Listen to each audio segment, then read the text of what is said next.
एक दिन चलनी में मुंह देखने से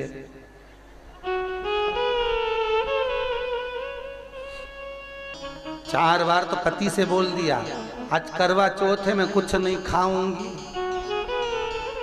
कुछ भी नहीं खाऊंगी। पति बोले 3 दिन पहले से तो साड़ी के लिए प्राण खा गई, अब कुछ नहीं खाए तो कब? एक दिन न खाएगी तो। एक पति घर में कुछ काम कर रहा था, इतने में पत्नी आ गई मायके से। क्या कर रहे हो? पति बोला रुपया जोड़ रहा हूं। पत्नी खुश होके बोली मुझे मालूम था, तुमने कहा था करवा चौथ में मंगलसूत्र दिलाओगे, इसलिए जोड़ रहे हो? पति बोला नहीं री, 20 का नोट फट गया तो जोड़ रहा हूं।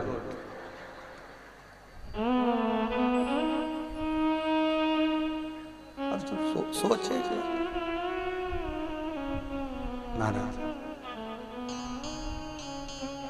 जिसके घर में पति देव वही जगन्नाथ हैं। और इस भजन की सबसे सुंदर लाइन आपके लिए है, बड़े प्रेम से सुनो कि जिसके घर में सुलक्षण नारी वही घर धाम है, और जिसके घर में चंद्र घंटा कहीं की ऐसी मिल गई राम, पूरे घर में नरक नजर आएगा। जिसके घर सुलक्षण नारी हो, मर्यादा में रहने वाली, संस्कारवान, सेवा पूजा भजन में रमने वाली, वो घर 4 धाम के बराबर है। 4 धाम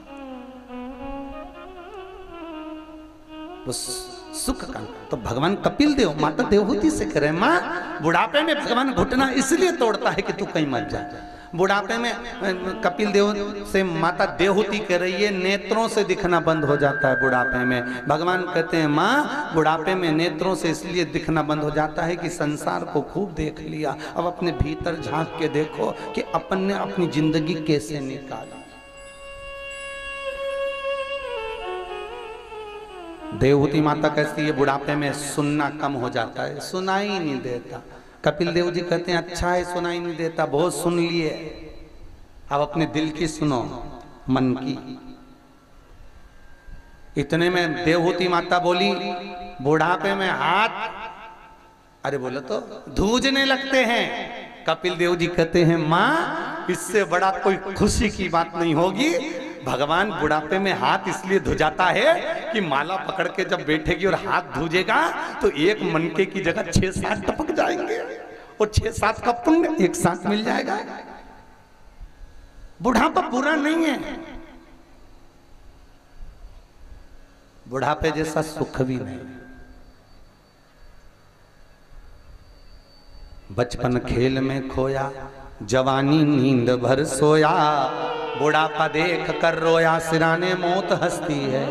अंतिम बिंदु बुढ़ापा है। शास्त्र कहता है बचपन में भगवान के आगे झुक लो, ना बने तो जवानी में भगवान के आगे झुक लो, जवानी तक नहीं बना तो अधेड़ी में भगवान के आगे झुक लो, अधेड़ी तक भी नहीं झुके तो बुढ़ापे में भगवान ऐसा झुकाता है कमर की हड्डी तोड़ के हाथ में डंडा पकड़ा देता है, फिर दुनिया के आगे झुक झुक के चलना पड़ता है, और वो झुकाएगा तो महंगा पड़ जाएगा। इसलिए पहले ही झुक लो।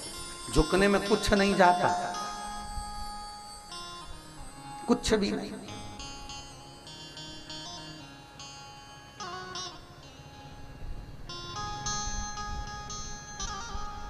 झुकना जीते की पहचान है और अकड़ना मुर्दे की शान है। जिसको ज्यादा अकड़ में कहीं का दिखे ना, बहुत अकड़ में दिखे, समझ लेना मर गया।